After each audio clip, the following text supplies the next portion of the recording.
कन्हैया कुमार कांग्रेस में आए हैं और पहली बार जनसभा को कांग्रेस में रहते हुए संबोधन कर रहे हैं। तारापुर आए हैं, कई जगह इनकी नुक्कड़ सभा हुई, चुनावी सभा हुई। वही सवाल जो सब लोग जानना चाहते हैं, कांग्रेस में देखिए, हम ये बात अपनी चुनावी सभा में भी बार बार बोल रहे हैं कि जो पार्टी इस देश को बनाई है वो पार्टी इस देश को समझती है। देश आज जिस संकट में है वही पार्टी इस संकट से उसको उबार सकती है। कहते हैं कि मान लीजिए कि आपके घर में जो वायरिंग किया हो उसमें कोई फॉल्ट आ जाए तो उसका जो फिटिंग करता है ना, वही उसको बेहतर तरीके से ठीक कर सकता है। उसको पता है कि कहाँ पे कौन सा मोड़ है, कौन सा तार कहाँ से निकल रहा है।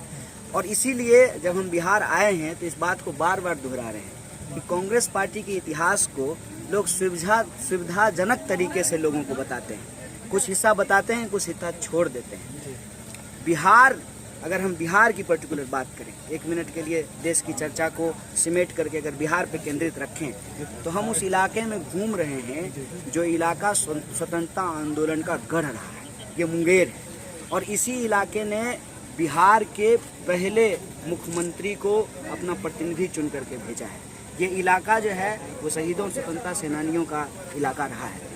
कांग्रेस पार्टी एक ऐसा बास्केट है जिसमें सब रंग के फूल रहे हैं। आप कांग्रेस पार्टी के कार्यकाल को बिहार में देखेंगे तो पिछड़ा, अति पिछड़ा, अगरा, मुस्लिम, हिंदू, सब तरह के लोग कांग्रेस पार्टी से इस प्रदेश का नेतृत्व कर सके हैं। तो ये जो विविधता में एकता की हम लोग बात करते हैं, उसका सही मिसाल अगर कोई प्रस्तुत करता है तो वो कांग्रेस पार्टी करती है।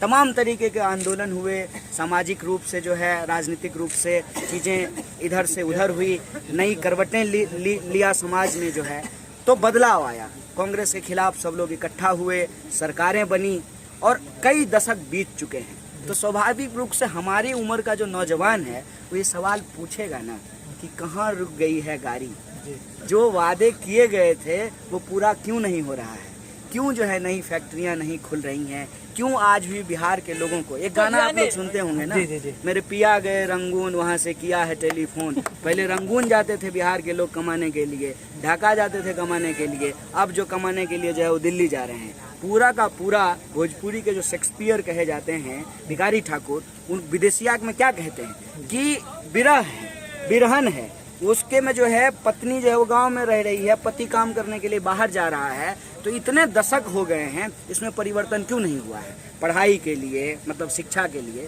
स्वास्थ्य के लिए, रोजगार परिवर्तन के लिए, गाड़ी आगे बढ़ाने के लिए आप कांग्रेस आए हैं। युवा तुर्क हैं, आपको लोग सुनते भी हैं, बेबाक रहा है। अभी जो महागठबंधन की स्थिति बनी और फिर आपके साथ आए, फिर क्या सिनेरियो रहेगी आगे?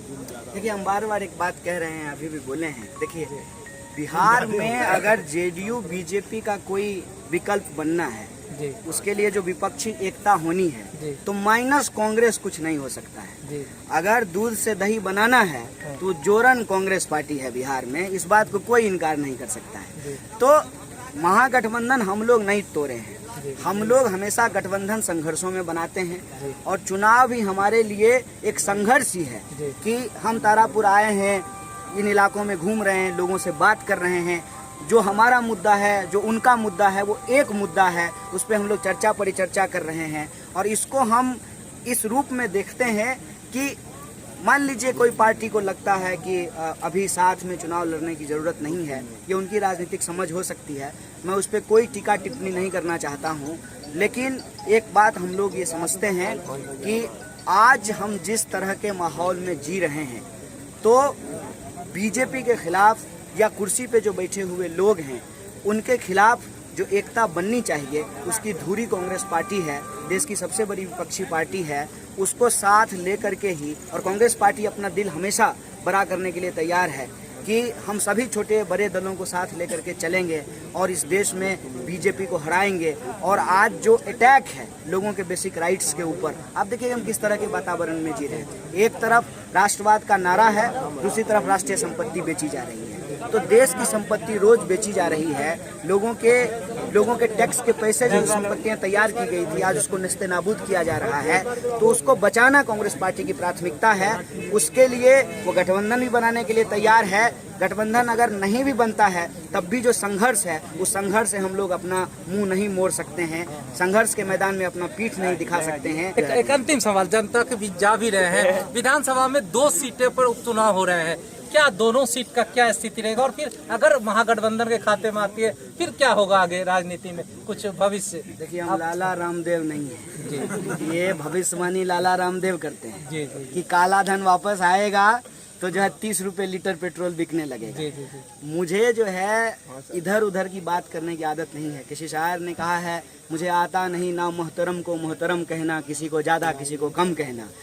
लोकतंत्र में कौन जीतेगा कौन हारेगा इसका निर्धारण तो जनता करती है ना, आप हम कौन होते हैं। देखेंगे 30 तारीख को हम अपना मुद्दा लेकर के जनता के बीच में जा रहे हैं, जो जनता का ही मुद्दा है। अगर उनको हमारे ऊपर भरोसा होगा या उनके मन में जो भी चीज़ होगी उसका प्रदर्शन वो अपने मत के माध्यम से करेंगे। हम जब लड़ रहे हैं तो स्वाभाविक रूप से जीतने के लिए लड़ रहे हैं और इसी उम्मीद के साथ मैदान में उतरे। धन्यवाद। ये थे कन्हैया कुमार, इनका कहना था कि कांग्रेस ही दही जमाएगी और जोरन का काम आप लोगों को करना है। ये तो आने वाला वक्त बताएगा कि 2 तारीख को किसको मिलेगा। मुंगेर से ईटीवी भारत के लिए सुनील कुमार गुप्ता की रिपोर्ट।